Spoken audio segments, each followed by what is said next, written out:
José Pérez es un hombre de 54 años de edad, salvadoreño de nacimiento. Desde los 23 años se ha dedicado a la educación media, formando a cientos de jóvenes en aulas de clase. Es un hombre honrado, un padre de 3 hijos, un esposo. Ha trabajado toda su vida y como muchos salvadoreños ha cotizado en el Seguro Social, confiado en que cuando su salud lo requiera, el sistema le respondería. Pero hoy, su vida ha cambiado para siempre.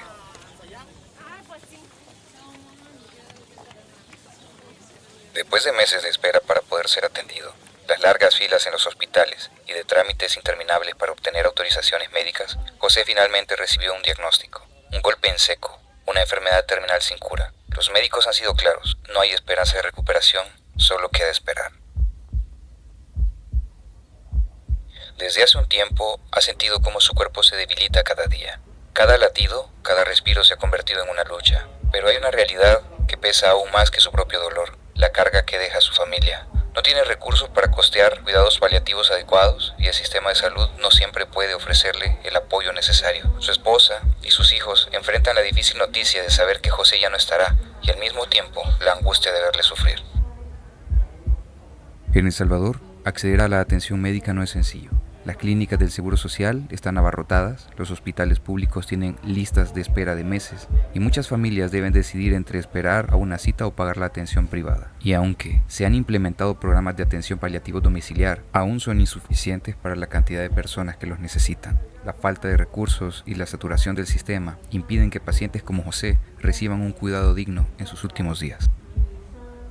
José lo siente, sabe que su sufrimiento es también el de su familia. Sabe que la desesperación los consume poco a poco, y en medio de esta realidad surge una pregunta imposible. ¿Debería de tener la opción de decidir cuándo y cómo partir? ¿Debería poder elegir un final digno, sin alargar su sufrimiento ni el de las personas que ama? Este dilema no solo es el de José, es el dilema de muchas personas que enfrentan enfermedades terminales, atrapados entre la ley, la moral y su propia voluntad. En El Salvador, cualquier intento de ayuda a alguien como José a terminar su sufrimiento es considerado un delito. Se llama homicidio piadoso y quienes lo practican pueden enfrentarse a años de cárcel. Pero la pregunta sigue ahí, en el aire, sin respuesta definitiva. ¿Tenemos derecho a decidir sobre nuestra propia muerte o estamos condenados a sufrir hasta el último aliento? En el episodio 124 de Proyecto Chachalaca abordamos la temática de la eutanasia y el homicidio piadoso en El Salvador. Nos acompaña Leonardo Gallegos, abogado que ha interpuesto una demanda de inconstitucionalidad contra el artículo 130 del Código Penal salvadoreño, con el objetivo de abrir el debate sobre el derecho a decidir no solo sobre nuestra vida, sino también sobre nuestra muerte, permitiendo que quienes enfrentan enfermedades terminales puedan optar por un final digno. ¿Estamos preparados como sociedad para esta discusión? Acompáñanos en este episodio y descúbrelo. Comenzamos. Bueno, Leonardo, vamos terminando el episodio y bueno, mira, qué experiencia más dura realmente, pero necesaria. ¿Qué te pareció esta experiencia necro-chachalaquera? No sé cómo llamarla definitivamente. ¿Qué te pareció estar aquí? Creo que tengo ahorita así como alta la temperatura de la cantidad de emociones que han pasado sobre mi cabeza.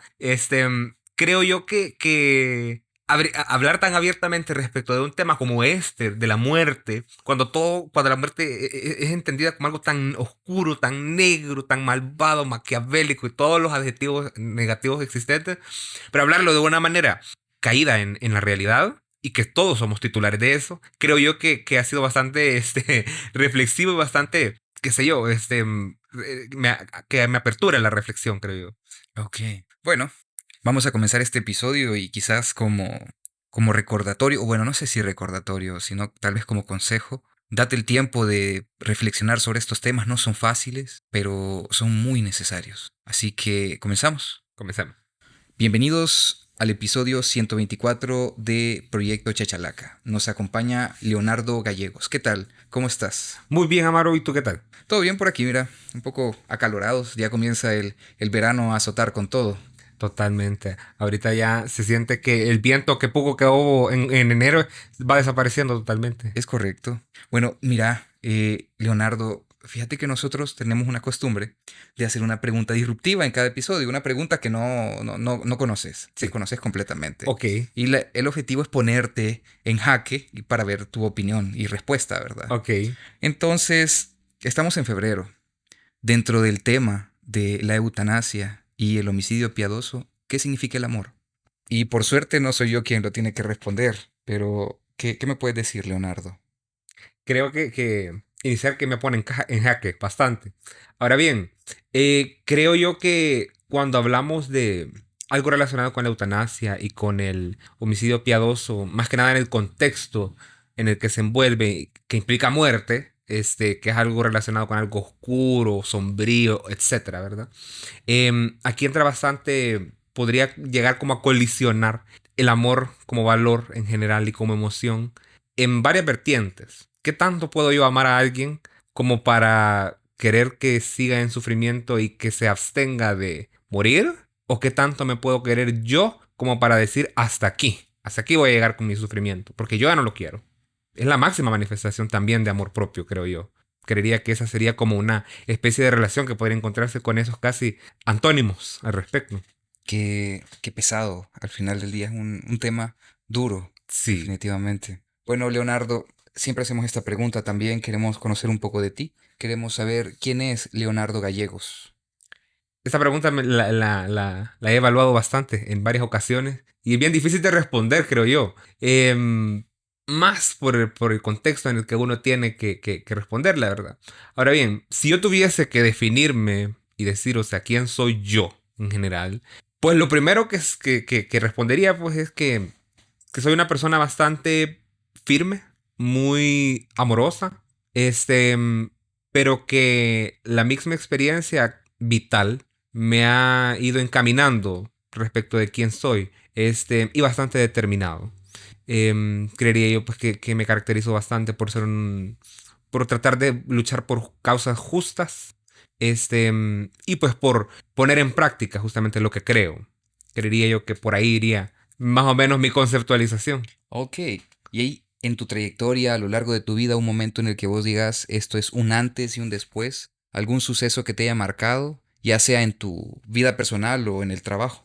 Ok, creería yo que son dos momentos. Uno tuvo que haber sucedido definitivamente en mi adolescencia, cuando yo apenas empezaba a salir del closet, digamos, como una persona abiertamente LGBTIQ+. Que eso implica pues muchísimas cosas, o sea, uno lo ve nada más así como, ah, bueno, me declaro y ya, no, realmente eso implica muchísimas aristas desde a nivel educativo, laboral, manejo de conducta y manejo familiar. Claro. Y el más importante creo yo que es el personal, que creo yo que es una de las partes que más trabajo me tomó durante muchísimos años, trabajar a nivel interno. Una, creería yo que esa, y que fue muy continuada en el tiempo. Y dos, creo yo que hace algunos años tuve yo el disgusto de tener una mala relación afectiva con una persona. Y pues eso desencadenó muchísimos problemas a nivel afectivo, de salud, mental, etcétera.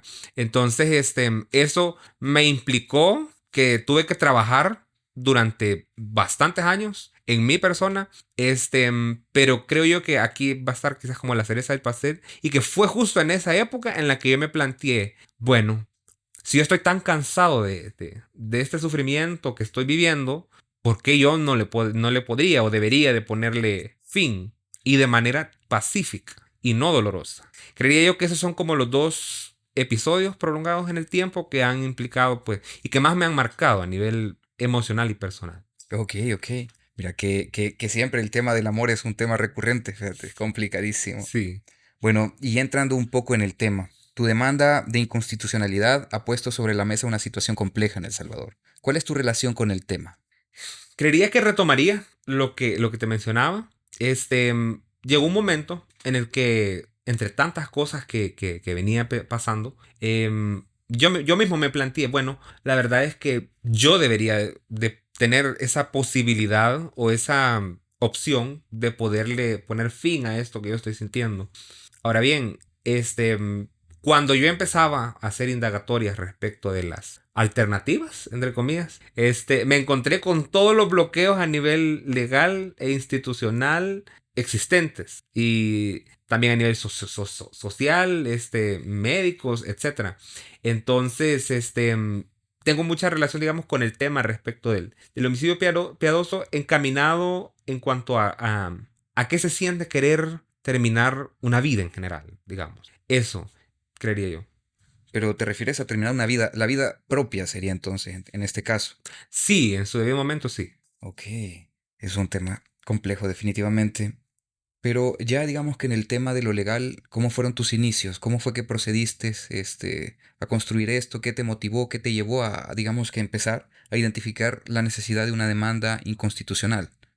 Creo que lo primero que definitivamente me motivó, sí, digamos, a empezar a redactar la demanda, porque toda esa fase requiere un estudio previo y su investigación. Y lo que me siguió moviendo era justamente, primero, lo que yo había venido sintiendo, y dos, empezar a conocer cómo es que realmente el sistema de salud funcionaba. Yo soy usuario del sistema de salud público, tanto el público totalmente y el de cotización, y observar cómo el sistema trata a las personas, es bastante deplorable y decepcionante. Entonces, cuando yo empecé a observar cómo venían y se trataba a las personas, empecé a pensar también en esa autonomía que tienen la gente en general. Entonces, y creo que quizás en todas esas fantasías y esas visitas a los establecimientos de salud, creo yo que ahí fue donde me planteé, bueno, o sea, y si estas personas deciden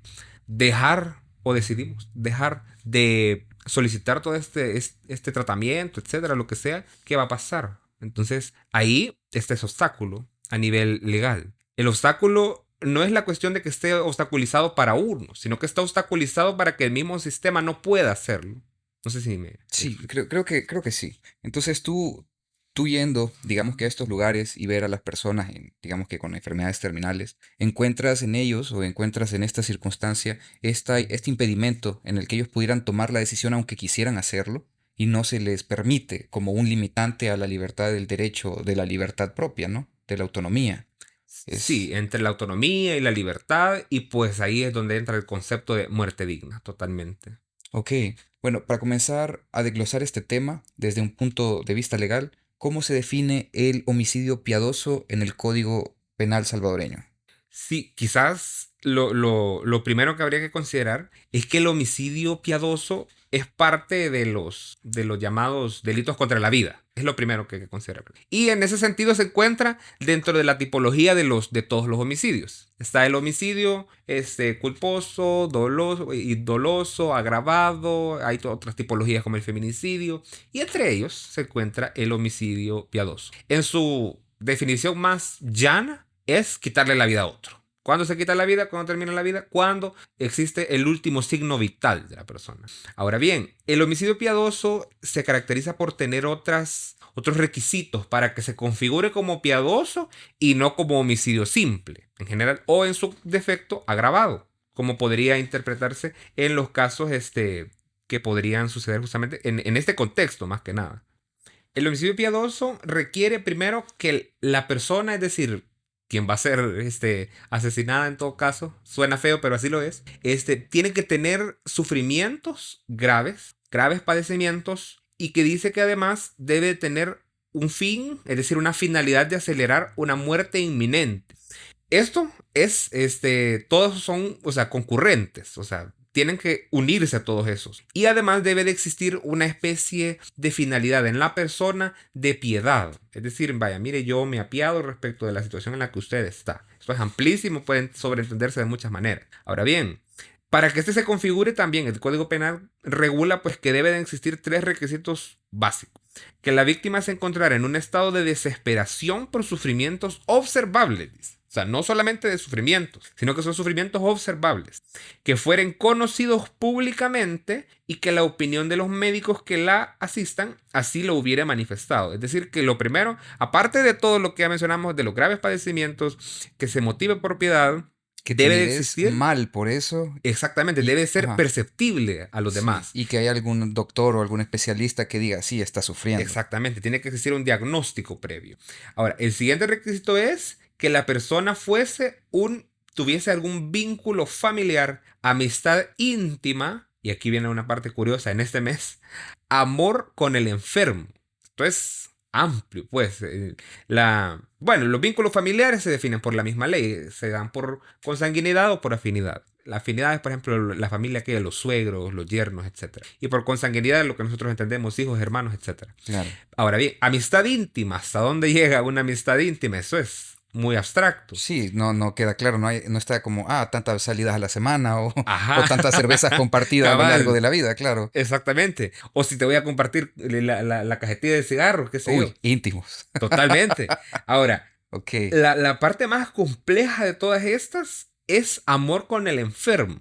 Es decir, yo tengo que tener un vínculo de amor con el enfermo para que a mí no me procesen por homicidio simple. Esa es la gran diferencia. Si yo no tengo ese vínculo de amor con la persona, no siendo consanguíneo, afíneo o logro comprobar que existe una amistad íntima, que es algo íntimo, ¿verdad? Entonces, si no logro comprobar eso, pues me procesan por homicidio simple. ¿Quién determina eso? O sea, el juez, no sé si hay jurado todavía, ¿quién determina eso? El juez, en este caso el juez, pero los primeros que hacen la acusación es la Fiscalía General de la República. Es decir, la Fiscalía recibe la denuncia y ellos dicen, bueno, este delito puede encauzarse por este, pero ya dentro del quehacer judicial puede dársele otro tipo de trámite. Va a depender de la visión que tenga cada juez. Y el último requisito para que Criterio, se sí. configure el homicidio piadoso es que el sujeto pasivo, es decir, la persona a quien se le quita la vida, demostrar su deseo de morir y valga también por manifestaciones externas y le pone todavía otro candado de ruegos reiterados y expresos. O sea, no basta con que vayan ruegos ni que sean internos, sino que sean reiterados y expresos. Si toda esta amalgama de requisitos son los que se necesitan para que se configure un homicidio piadoso. Ok, vi que te reíste cuando dijiste pasivo. Lo que pasa es que puede descontextualizarse Sí, mucho esa palabra. Por supuesto, por supuesto. Bueno, mira, y siempre cayendo en el tema de la interpretación. Esto de los ruegos reiterados, ¿cómo hay una cantidad mínima? El ruego tiene que tener cierta forma. ¿Qué es lo que dice la ley? O sea, no termino de entender. Siempre está sujeto a la interpretación y a la visión del juez. Quisiera decir que no, pero sí. Lastimosamente sí. Hay criterios que se pueden tomar en cuenta, pero esta es una consideración muy subjetiva también, incluso la que voy a hacer yo. Y es que, o sea, esos ruegos, podríamos irnos como a la etimología de la palabra, ¿verdad? ¿Qué es rogar? O sea, suplicar. Mire, por favor, se lo ruego a usted, se lo pido. Pero sí, lastimosamente, o sea, toda la aplicación de la ley en general y todo lo que implique el ordenamiento jurídico es sumamente subjetivo y está abierto a interpretación. Sí, hay axiomas y verdades absolutas que tenemos, pero son muy pocas, son muy pocas las que podemos tomar en cuenta, como la dignidad humana, por ejemplo. Pero incluso cuando yo a alguien le digo, mire, usted tiene derecho a la dignidad humana, ¿y eso qué es? Así es. Exactamente, se vaya. Mire, Correcto. ¿qué implica que yo tenga que tener dignidad humana? Sí, correcto. Y es una cosa que queda de interpretación al final. Exactamente. Ok. Todo en el derecho implica interpretación. Ok, mira qué loco. Y ahora con respecto al castigo, porque da la circunstancia, se cumplen los parámetros, los criterios, se comprueba y llega el tema del castigo. ¿Cómo sucede esto? ¿Y a qué se limita o a qué se puede llegar en un castigo de este tipo? En el caso concreto del homicidio piadoso, su pena de prisión va de 1 a 5 años de prisión. Y quizá puede ser aquí una categoría importante. Todo delito que sea tipificado con al menos más de 3 años de pena máxima es un delito de pena media, más o menos. Es decir, la ley lo considera como un delito no tan alto como, por ejemplo, como Un con homicidio. una pena tan alta, perdón, como el homicidio agravado, porque claro, tiene que hacer su diferenciación. No le puede dar el mismo tratamiento a un piadoso, culposo y agravado, pero no es un delito menor. Y quizás lo remarcable de esto es que este tipo de delitos, si se pone más de 3 años, pues no, la persona no puede optar a cuestiones como sustitución de la pena, de utilidad de trabajo público y cuestiones así. Beneficios penitenciarios y ¿Y carcelarios. con el homicidio piadoso se puede conmutar la pena? Si la pena llegase a ser de 2 años con 364 días, Sí, se puede. sí. Si es de 3, no. Ok. Bueno, y entonces aquí hagamos la distinción. ¿Cómo se puede entender el suicidio asistido, el homicidio piadoso y la eutanasia? ¿Cómo se puede interpretar y diferenciar? Dentro del margen de la ley. Sí, Vamos a ver. Voy a empezar con el que no está regulado, que es la eutanasia. La eutanasia en sí misma, o sea, la definición médica, doctrinaria y legal, pero de otros países, implica que por medio de cualquier mecanismo médico avalado científicamente, se ponga fin a la vida de una persona de manera voluntaria. Casi siempre se tiene que reunir ese requisito, que exista voluntariedad en la persona. O en su defecto, que exista voluntariedad respecto de la persona que la representa. Cuando la persona que es a quien se le sustrae su vida, digamos, no tiene la capacidad de dar esa voluntad. En nuestro país no tenemos una conceptualización clara porque en realidad no existe y pues está prohibida justamente por los otros dos factores que voy a mencionar actualmente. El homicidio piadoso es justamente sustraerle la vida a otra persona con los requisitos que ya mencionábamos, pues todo lo que exista un vínculo consanguíneo, afíneo, que existan ruegos reiterados, que sean externos y observables y que existe ese diagnóstico previo, todo ese conjunto de criterios. En cambio, el suicidio asistido es otro tipo de delito. No es homicidio piadoso, es otro tipo de delito. Ok, entonces por, digamos que asistir, apoyar o, digamos, incluso saber que alguien se va a suicidar y no hacer algo al respecto, o sea, no hacer, oponerse a esto, puede ser delito. Sí, de hecho, o sea, ayudarle a alguien a que se suicide es otro delito, justamente. Justamente se encuentra en el Código Penal igualmente, en el artículo 131, y tiene dos tipologías, porque hay inducción al suicidio y ayuda al suicidio. El primero, pues, es cuando es sumamente subjetivo también, pues que es cuando una persona indujo a otra a que Sí, se mira, ¿y suicide. por qué no tomas cloro? Yo creo que eso te puede ayudar a que A alivies que- tus penas. Exactamente, o te va a ayudar, qué sé yo, O ¿verdad? mira, colgate con esta cuerda del cuello, vieras cómo te libera el estrés. Así, eso, pero eso es con engaño, ¿no? No O sea, necesariamente. entonces, De hecho, hay casos en la jurisdicción especializada de la mujer donde se han condenado a hombres justamente porque le destruyeron tanto la visión a una mujer respecto de sí misma que la indujeron al suicidio. Es decir, la mujer fue tan... tanto el daño psicológico Exactamente, que ella optó por eso. exactamente. Pero debe de estar expreso el hecho de decir, suicidate, matate, mejor y cosas por el estilo. No, porque inducir No, claro, claro, es es aquí donde necesario. caemos otra vez en el marco de la Ajá. interpretación. ¿Qué es Carajo, inducir? sí, Yo eso te es. puedo inducir de manera expresa y te puedo inducir de manera tácita, es decir, de manera escondida, digamos, Ajá, sí, sí, por sí. medio de todo eso. Indirecta, digamos. Exactamente, directo o Qué indirecto. hardcore, man. Eso sí Sí, está duro, definitivamente. exactamente. Ahora bien, la ayuda al suicidio, y el mejor ejemplo que a nosotros nos ponían en nuestras clases de derecho penal es, mire, yo como enfermero, aquí le pongo el bote de pastillas. Yo se lo dejo ahí. Si usted se toma 50 pastillas, puede pasarle tal cosa, pero yo ahí se lo dejo.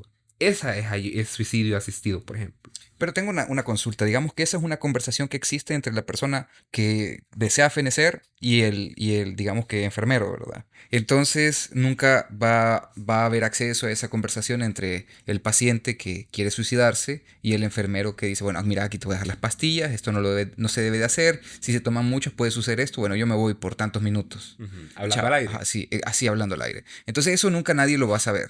Entonces se da esta circunstancia en el turno en el que estaba este enfermero, están las pastillas encontradas, él era el que tenía que cuidarlo, no lo cuidó, entonces no se determina que es un suicidio asistido, o se puede determinar de forma circunstancial, o está dentro de la tipificación del homicidio, perdón, del suicidio asistido, que la persona diga yo lo asistí. Pues, quizás entrando un poco a nivel probatorio, definitivamente, si la persona lo dice, hay que valorarlo. El juez lo tiene que valorar. Porque la declaración de propia parte, o sea, si yo soy parte en un proceso juzgado como el procesado, mi declaración tiene peso. Es decir, yo puedo decir, vaya, mire, no, es que yo vi que la persona estaba sufriendo, y todos esos móviles de piedad que son muy propios del homicidio piadoso, pero no se reúne el requisito de consanguineidad. Ok, Entonces, es ahí donde se tiene que diferenciar también. ok. ¿Y este suicidio asistido, cuáles son las penas? ¿Cuál es la carga? Pues según la ley va de 2 a 5 años. De 2 a 5 ok. Y bueno, con respecto a otros países, ¿cómo es esto? En otros países me imagino que ya hay, digamos que legislación que lo toma en cuenta. ¿Qué países son? ¿O cuáles conoces tú? Quizás hacer la aseveración de que hay legislaciones que lo toman en cuenta es bien difícil. Más que nada en el contexto latinoamericano.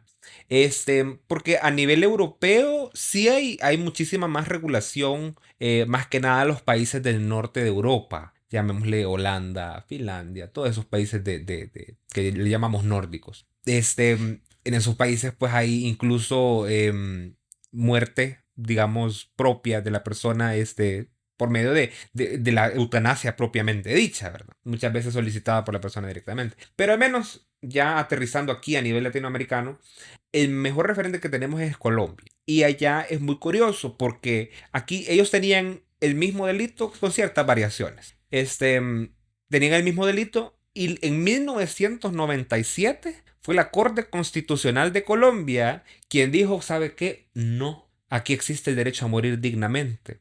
Y morir dignamente, entre tantas de sus manifestaciones, ¿verdad? Está el concepto de la eutanasia. Entonces vino la Corte Constitucional de Colombia y dijo, bueno, aquí la ley puede decir lo que quiera, pero la Constitución contempla el derecho a la vida digna, a la dignidad humana, entonces de ahí sacamos la muerte digna. Entonces la persona tiene derecho a morir de tal y tal forma. Entonces allá los lineamientos se han dado casi más que nada a nivel, sí, a nivel de sentencias de Corte Constitucional, y ya viene y la Corte Constitucional es quien ordena al Ministerio de Salud de Colombia, a nuestro análogo, y también pues me parece que el Congreso de allá, que regule ciertos parámetros. Ahora bien, siempre como en todo contexto latinoamericano que tenemos digamos, antecedente bastante religioso, canónico romano, ¿verdad? De esa visión cristiana de la vida, los mismos órganos también allá se han querido negar. Entonces, lo que se hace es que se aplica directamente a la sentencia. Esa sería la situación en la que nos encontramos a nivel latinoamericano. Ok, qué complicado, definitivamente. Bueno, y con respecto al tema, ¿ha evolucionado de alguna manera la legislación en este sentido? Me imagino que en algún momento la legislación solo contemplaba ciertos tipos de homicidio, pero en algún momento se establece esto, ¿no? ¿En nuestro país? Sí, No. Realmente en nuestro país siempre, o sea, desde que existe el Código Penal de 1974, se contempla. ya se contempla el homicidio piadoso. Ah, mira, qué loco. Y ahí... Y Ajá. perdón, Dale, dale. desde esos entonces y el nuevo, que es de 1998, no ha cambiado para nada. Se ha mantenido igual el Código Penal respecto del homicidio piadoso. Respecto del homicidio piadoso. 27 años, ok, de ese Código Penal. ¿Y hay algún, digamos, que antecedente que marque algún suceso de esta índole? ¿En nuestro país? Sí.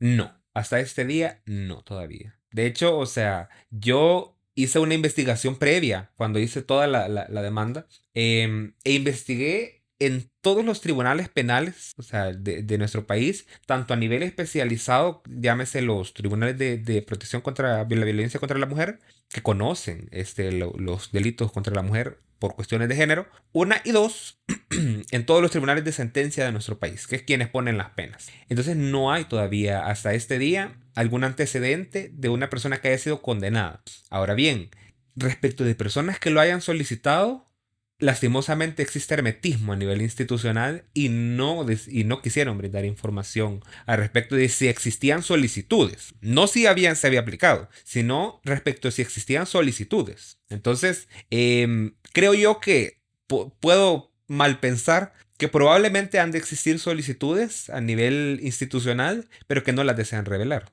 y que muy probablemente han sido denegadas.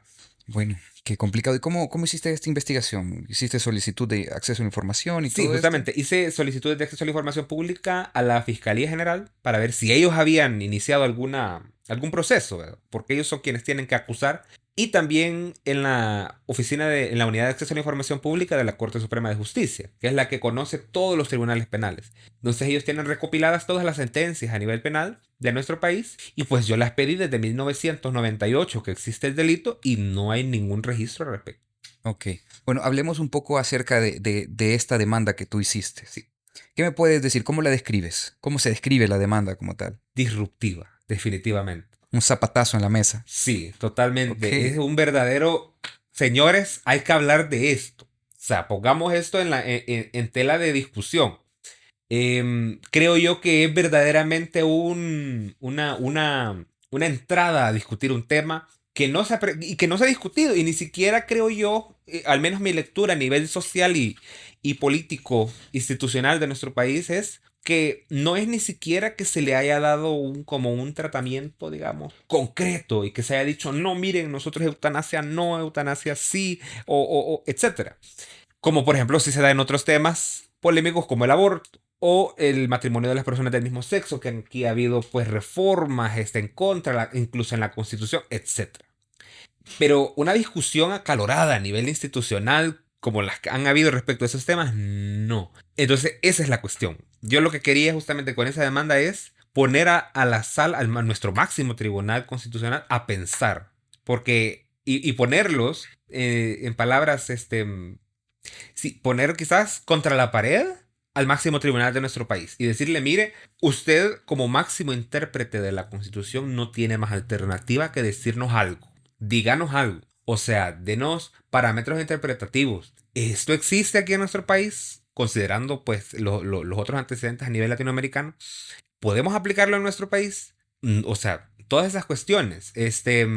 Entonces, de eso se caracterizó la demanda justamente. Y hacer la demanda también un análisis bastante, no solo técnico jurídico, porque procuré que fuese muy técnica, pero también a nivel social, incluso, o sea, cómo es que se ha venido tramitando en la historia latinoamericana, se ocupa comparaciones respecto de lo que mencionaba respecto de la Corte Constitucional de Colombia. Entonces es eso, es un señores, tenemos que hablar de eso. Eso digamos que sería un llamado de atención. Bueno, entonces, como tú dices, no es que hubiera un discurso de sí, no, sino que nunca o no se ha llegado o no se ha visibilizado tanto esta necesidad.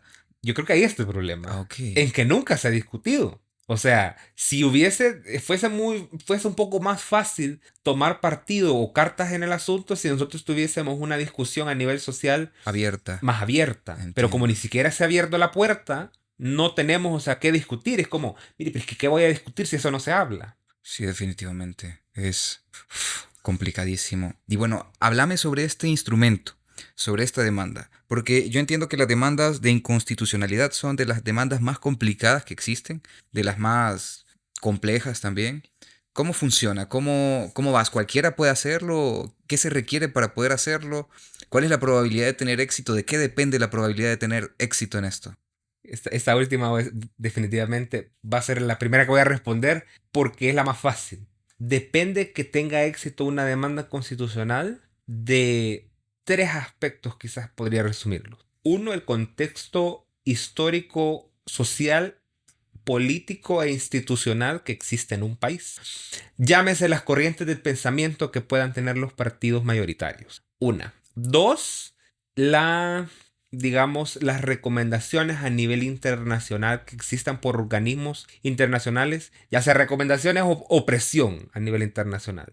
Eso ha pasado justamente con el respecto a las personas LGBTQ+.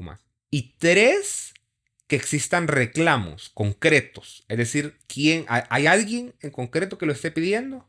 Creo yo, respecto de la aplicación de la ley. Ahora, ya entrando respecto de qué implica una inconstitucionalidad en sí misma, en su sentido más simple, pues es declarar inconstitucional algo implica decir, vaya, mire, la ley o cualquier norma de carácter inferior a la Constitución contraría cierto contenido de esta. Por ejemplo, decir, nosotros como sala vamos a sacar del Código Penal cierto delito. En este caso he solicitado que se saque del catálogo de delitos el homicidio piadoso.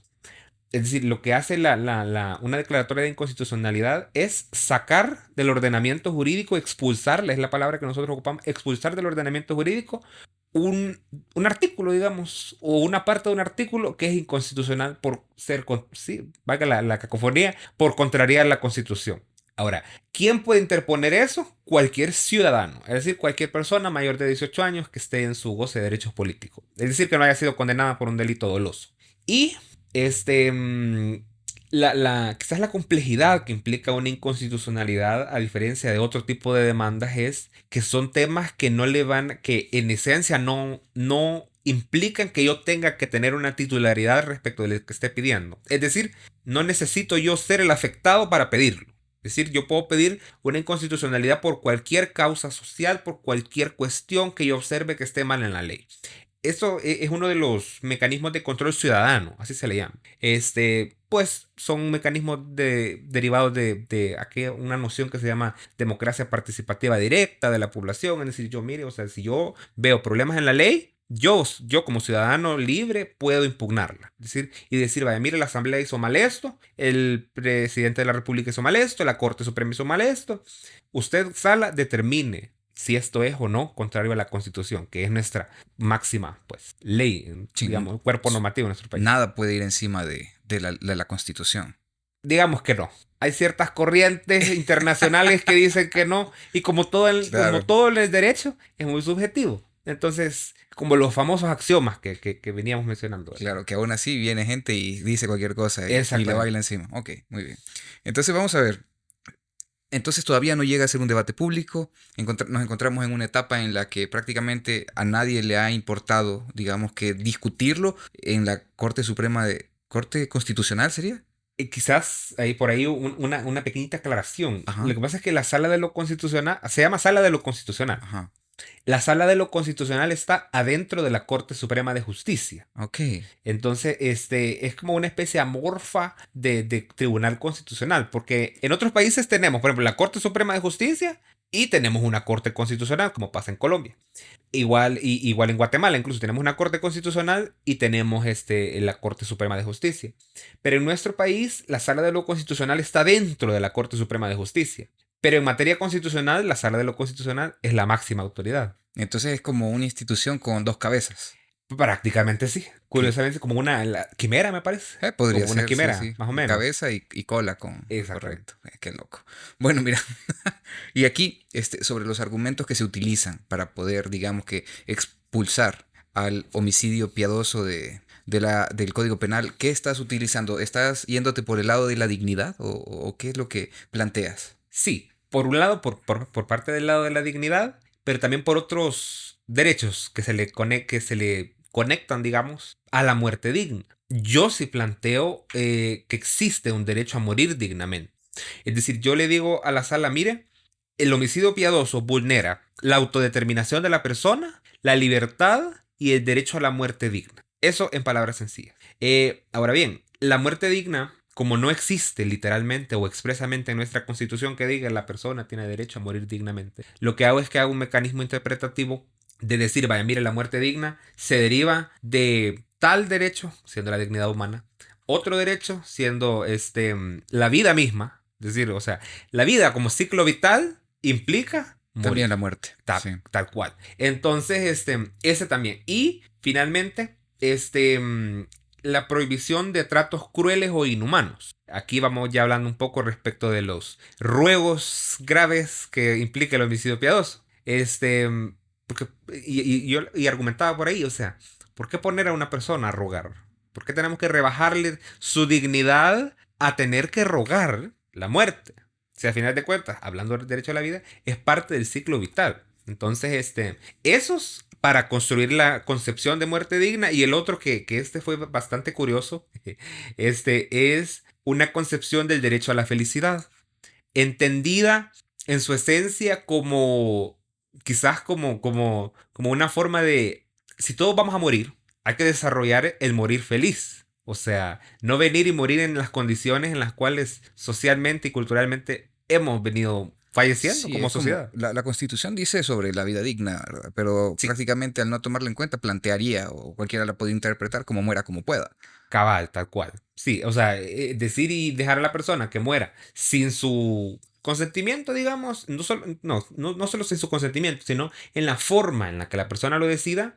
El criterio que busqué poner en la demanda es justamente eso, que esto implica que estamos violentando la dignidad humana, al sustraerle a la persona esa manifestación máxima de decidir cómo va a morir, relacionado con la autodeterminación y ahí mismo la libertad. Es una concepción bastante que implica como venir y tomar un colador y meter un montón de derechos y exprimir para llegar a una sustancia homogénea, justamente, que sería la muerte digna.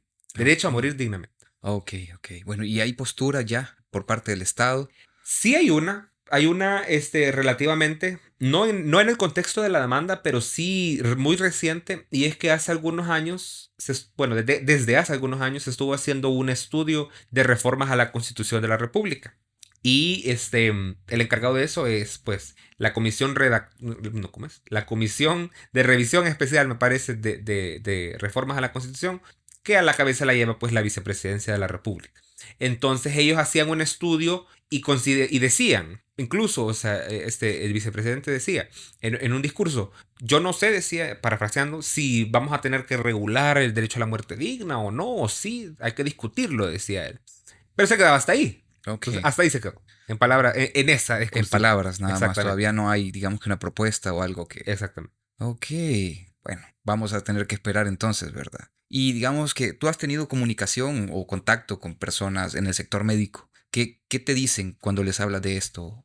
Hay dos posturas. Ok. Bien, bueno, una a mi consideración un poco radical, pero también será una cuestión de respetar Opiniones, digamos. sus opiniones. Personas que he consultado y que tuve que consultar incluso para redactar la demanda, me decían, no, mire, yo tengo el juramento hipocrático, que es el jurar, me parece que es el juramento que se hace de respetar la vida ante todo. Y ese ante todo es absolutista, cuestión de creencia. Entonces, esas personas me decían, bueno, no, mire, es que yo juré proteger la vida bajo cualquier circunstancia y eso implica pues todo lo que contraríe a la vida, todo lo que implique muerte, no. Así, sencillo, no. Y estaba la otra posición un poco más abierta a poder discutir y decían, bueno, mire, o sea, aquí habría que evaluar cada caso. Pero casi siempre la narrativa se va que debería de poderse hasta que la persona esté en estado casi que vegetativo. Es decir, que ya no pueda caminar, que ya no pueda hablar y que ya no haya más cura respecto de nada. Es decir, que tienen Ya una cuando haya visión... perdido la calidad de vida completamente. Exactamente, cuando ya la misma dignidad de la persona se ha ido perdiendo. La dignidad con la que la persona decide vivir se ha ido deteriorando con el tiempo. Es decir, al menos hasta ahí es donde logré encontrar posiciones un poco más abiertas a poder considerarlo. Ok. Bueno, y por el otro lado, cuando estamos hablando de pacientes o personas que ya se encuentran con una enfermedad terminal, ¿has podido hablar con estas personas? ¿Has podido tener retroalimentación sobre lo que estás planteando? Pues yo personalmente no he tenido la oportunidad de poder conversar con personas concretamente. Sí he recibido como réplicas respecto de mis conocidos mismos que expresan, ¿verdad? Que cuando ya les ponía yo el tema en discusión me decían, sí, yo me recuerdo cuando, por ejemplo, mi tía me decía, una persona, estaba básicamente rogando pues para que la expresión que se ocupa es que me desconecten, ¿verdad? Que me desconecten de las máquinas que la mantienen viva, etcétera, ¿verdad? Entonces, y lo mismo pues con otro amigo que, o sea, que me decían, o sea, yo creo que aquí lo que había que hacer era respetar ya lo que la persona decía, ¿verdad? Pero creo que quizás como para que todos nos contextualicemos, creo yo que podemos recordar bastante cuando dentro de la cuarentena, las personas, y lo veíamos en redes sociales, lo veíamos a nivel nacional, internacional y mundial, etcétera. Las personas básicamente no querían ir a morirse, y en esa expresión que lo ocupaban, entubadas a un hospital. La persona quería, si se quería morir fuera de un hospital. Entonces, y fue un pequeñito debate, o sea, respecto en ese contexto, pero como teníamos tantas cosas a nivel mundial sucediendo, no pasó a más. Entonces, o sea, las personas empezaban y discutían, o sea, mire, pues es que, o sea, ¿tiene usted derecho a morirse afuera y eventualmente contagiar a otro? Ahí entraban en colisión otras cuestiones. Entonces, pero sí, básicamente eso sería al menos el mayor contacto que yo he logrado tener con esa circunstancia y con esa persona. Ok, y dentro de este debate, ¿quiénes más participan? Ya hablamos de los pacientes, ya hablamos de los doctores. ¿Quiénes más participan? ¿Quiénes están, digamos que a favor o en contra de que esto se regule? Bueno, tal vez no aquí en el país, pues, porque ya hemos dicho que la discusión tal vez no está sobre la mesa, pero en otros países, ¿qué rescatas? ¿Qué ves? ¿A favor o en contra? O ambos. O ambos. En realidad, sí entrarían en discusión todos los actores sociales que nosotros podemos tener en un país. ¿A qué me refiero con actores sociales? La iglesia. Y la iglesia a nivel extendido, ¿verdad? O sea, todo el movimiento religioso. Tiene, o sea, la posibilidad de opinar y poner también sobre la mesa ciertas cuestiones que puedan valorarse o no. Las fundaciones, asociaciones y pues los movimientos sociales también tienen pues esa posibilidad de venir y poner cosas sobre la mesa al respecto. Y pues quien mayor peso, digamos, podría representar serían los organismos internacionales. Casi siempre cuando son cuestiones así, a veces de repente se le llama que son imposiciones, que es la imposición de la agenda X, Y, Z. Entonces, pero lo que pasa es de que estos organismos supranacionales son quienes tienen que velar porque a nivel nacional pues se respeten todos esos derechos, entre ellos pues justamente la muerte digna y definitivamente pues las instituciones y los partidos que estén dentro justamente del poder en algún momento histórico determinado. Ok, ok. Bueno, vamos a ir caminando entonces hacia un tema un poquito más subjetivo todavía, Ok. y es sobre el punto de vista de la moral. ¿Existe una buena o mala muerte dentro de la moral en este aspecto? Qué difícil. Qué difícil. Bueno o malo. Claro, eso no existe, pero la gente o muchas personas siempre tienden a reducir entre bueno y malo. Vamos a ver, quizás vamos a ver, morir bien o morir mal podría estar determinado, digamos, respecto de cómo la persona conciba la muerte. Es decir, o sea, cómo se autopercibe en el acto de muerte. Ahora bien, una muerte mala o buena, no veo cómo realmente pudiésemos crear una construcción tan, limitada al respecto. Mm. Porque es que aquí volvemos a lo y creo que la moral es incluso peor respecto que el derecho, respecto de la subjetividad. Porque bueno puede ser para alguien la legítima defensa y dispararle a alguien en un acto que le estaban atacando. Y es muerte. Pero para que se estaba defendiendo, eso es bueno.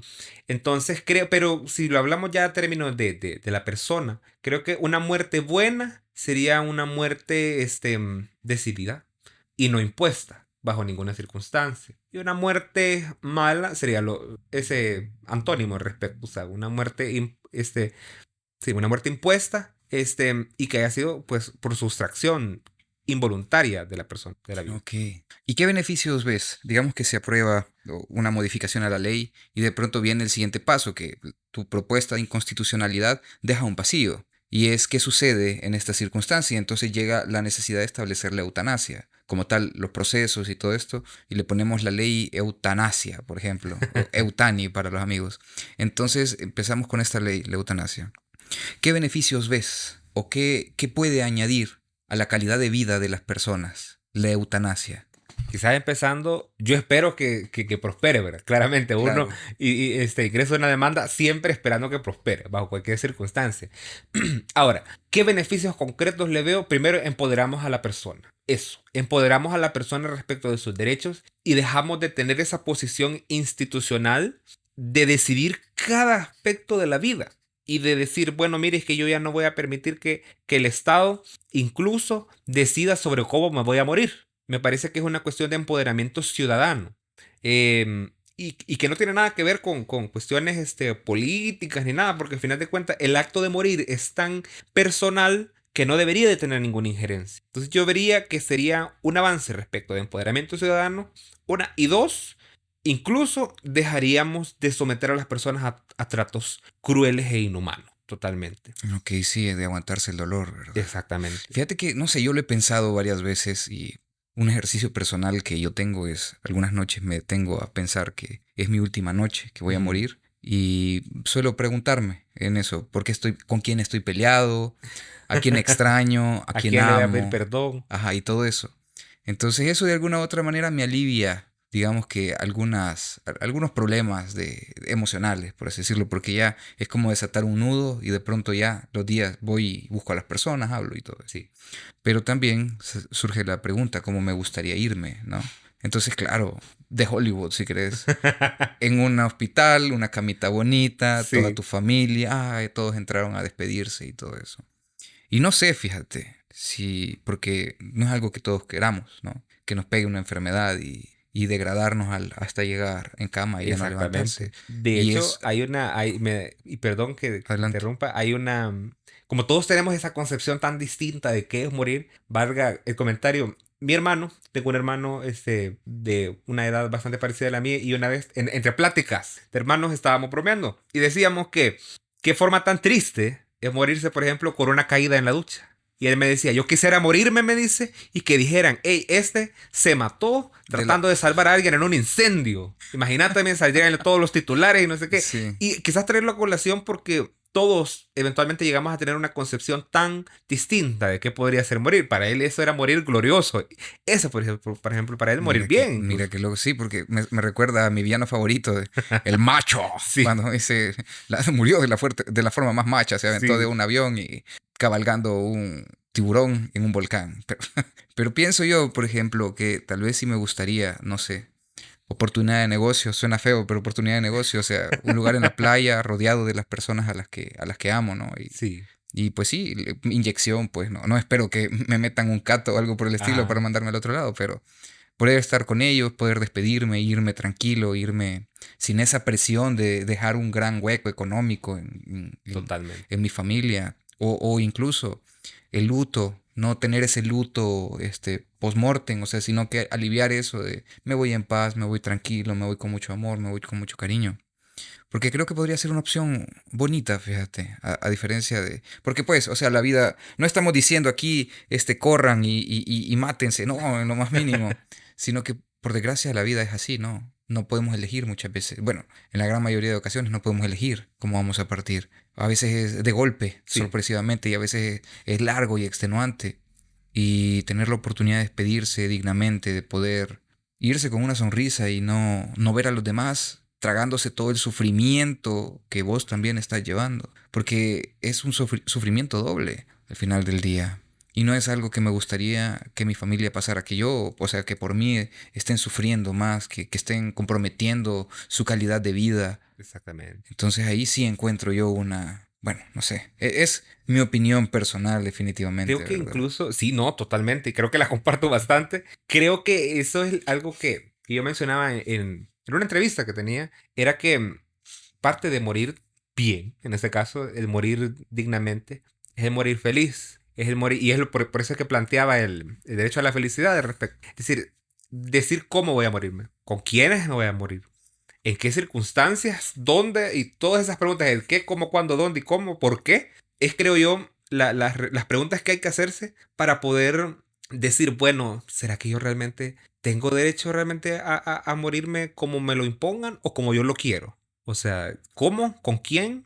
Incluso creo yo que eso podría incluso hasta abonar pienso, ¿verdad? Pienso que podría abonar incluso a esa fase de duelo tanto anticipado como posterior que tiene toda la familia. Porque creo yo que es muchísimo más fácil enfocarse en decir las cosas cuando se puede, ¿verdad? En las circunstancias en las que se puede, cuando una persona decide, digamos, decidiese terminar su vida, que enfocarse en, bueno, ¿será que voy a poder seguir pagando el tratamiento? ¿Será que voy a poder pagarle, qué sé yo, todas estas cuestiones? Entonces, creería yo que incluso podría abonar a generar mejores despedidas con las personas. Fíjate que sí.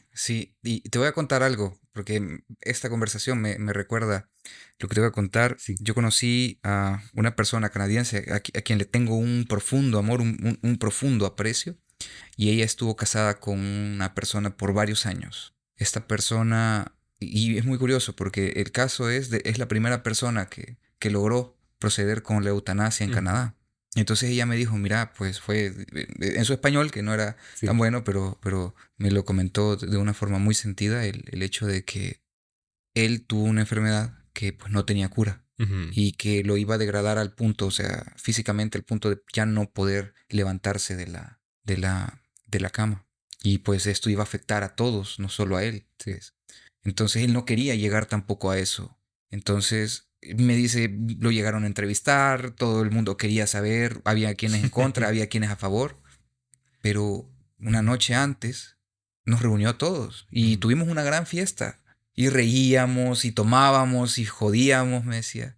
Y en medio de la fiesta me di cuenta que esa iba a ser la última fiesta que iba a tener con él. Claro, es emotivo, es un gran golpe, ¿no? Pero la verdad es que a mí me gustaría, si a mí me tocase eso, poder decir, voy a tener un parrandón durísimo. Me voy a despedir Memorablemente. memorable de la forma más macha posible.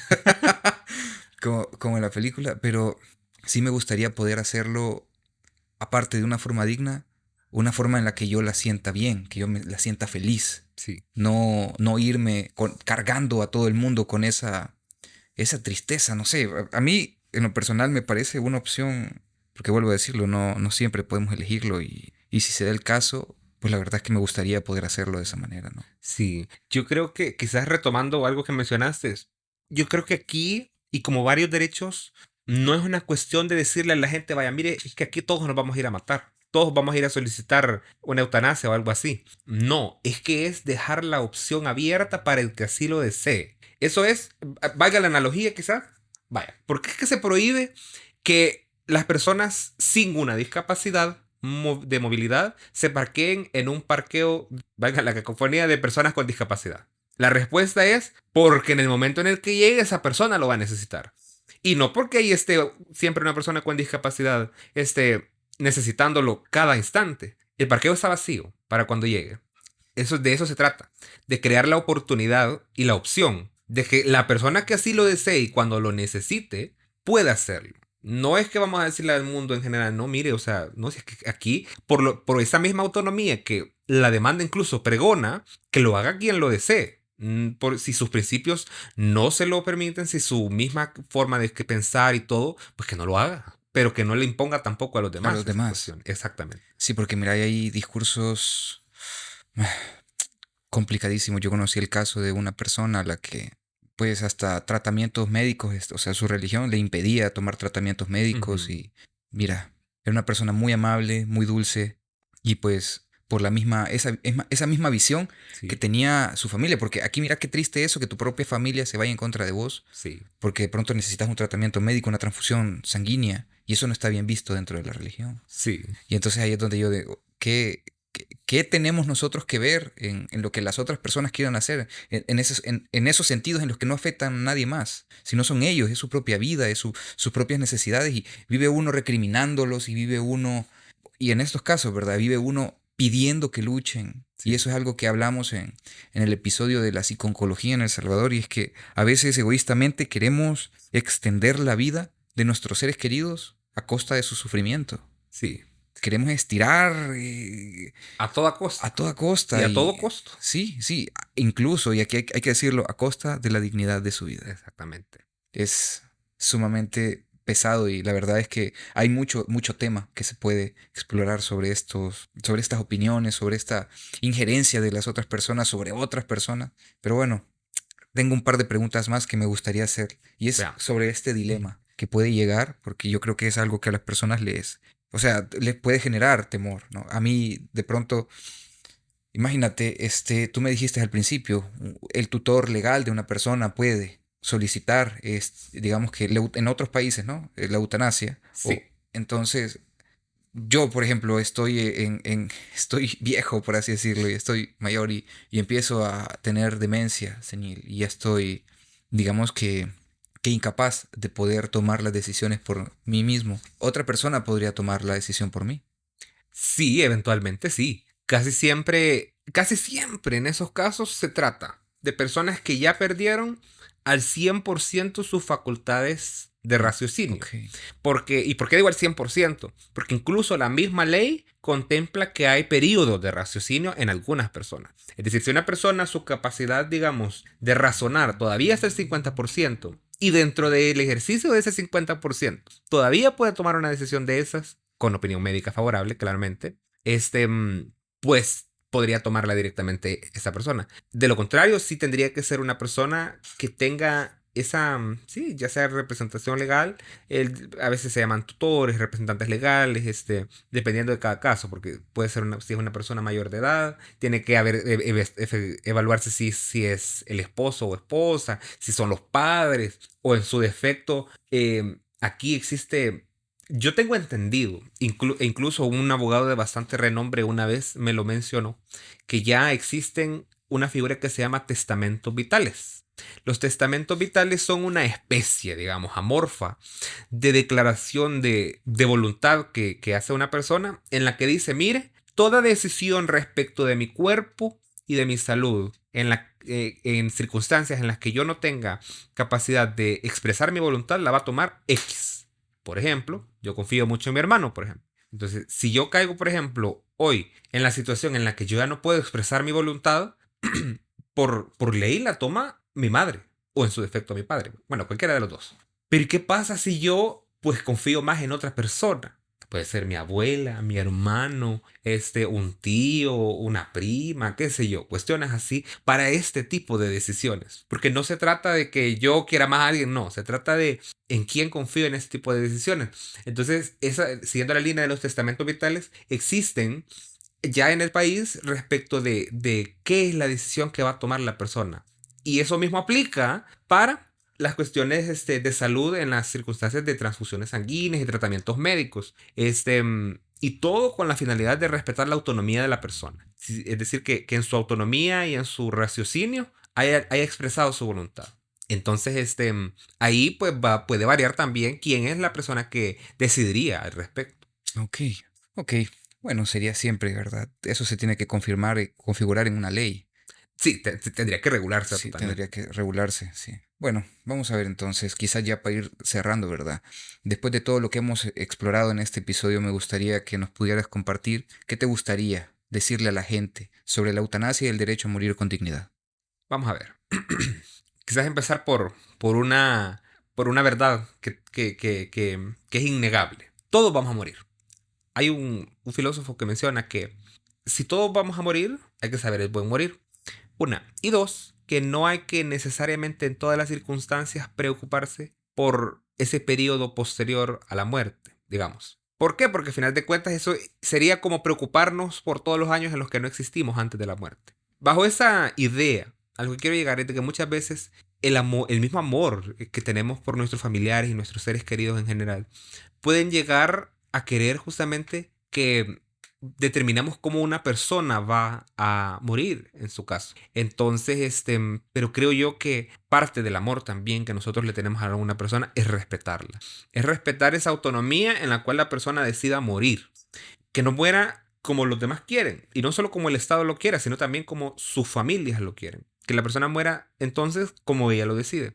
Y lo que hay que reflexionar bastante entonces con lo que tenemos actualmente, o sea, con todos estos delitos que existen, con las circunstancias institucionales y sociales, es que realmente a veces sí toca tomar una posición al respecto. Porque en cuanto a una discusión de este tipo, y venir y decir, bueno, la verdad es que yo creo que esto es válido, yo creo que esto no. Entonces, eventualmente dejar la tibieza. Eso. Comprendo. Dejar la tibieza y venir y decir, bueno, mire, yo no estoy de acuerdo, yo estoy de acuerdo. Pero hablemoslo, discutámoslo. ¿Por qué? Porque al final de cuentas es un destino que también nosotros vamos a pasar. Claro. Y que cuando eso llegue, ¿cómo quiero yo que se le dé tratamiento?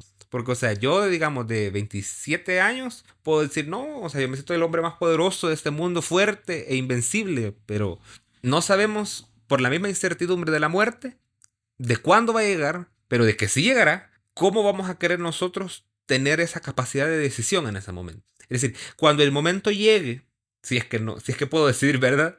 Cuando el momento llegue, ¿cómo voy a querer yo tener la libertad de decidir? Es decir, si yo mismo he visto cómo mis familiares, seres queridos han sufrido, quiero yo hacerle lo mismo a las personas que también me van a cuidar en su debido momento. Sí.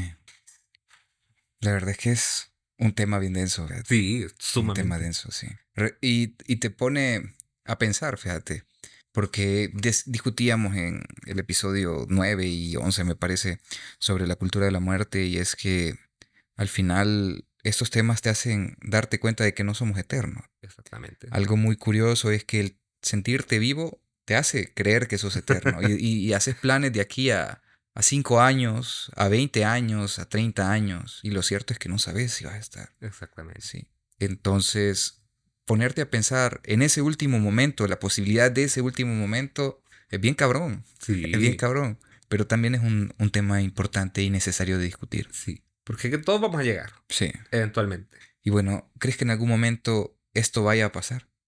¿En nuestro país? Sí. Yo creo que sí. Creo que hemos tenido muchísimas luchas de muchísimos años y que probablemente tomen décadas. Pero si nadie hace nada nunca, nunca se va a lograr. Nunca se va a lograr. Entonces yo creo que sí, eventualmente vamos con el mismo dinamismo de las sociedades el posicionamiento a nivel internacional respecto a los derechos humanos, creo yo, que van a forzar al mismo sistema a que tome en cuenta, aunque sea las más mínimas probabilidades. Creo yo que sí va a suceder en algún momento, con ciertos matices, y Claro. probablemente no con la libertad que puedan tener otros países, pero sí eventualmente van a llegar ciertos mínimos. Ojalá que se pueda, pues, porque, como digo, no lo sabemos, la verdad, y si me toca a mí Sí. una enfermedad sumamente compleja, porque esto nos puede pasar a cualquiera, la verdad es que me gustaría irme con una fiesta tremenda, table y todo, frente a la playa. Sí, No, mentira, pero sí me gustaría irme con mis seres queridos y poder decir adiós de una forma en la que yo, o sea, que me refleje a mí, sí, no irme con esa angustia de saber qué problemas les voy a dejar o verlos sufrir por todo lo que estoy sufriendo yo. Entonces, sí. me parece necesario. Bueno, Leonardo, de verdad ha sido un gusto tenerte por aquí, ha sido una experiencia diferente, necesaria también. Creo que es importante la lucha que estás haciendo, es necesaria. Van a haber muchísimas voces, van a haber quienes no quieran, quienes sí quieran, pero al final tener la oportunidad de decidir uno, creo que es lo más importante que nosotros tenemos que tener en nuestra vida. Eso es realmente la libertad en muchos aspectos, poder decidir uno sobre la vida de uno y por qué no también sobre la muerte. Exactamente, justamente. Nos escuchamos pronto. Muchas gracias.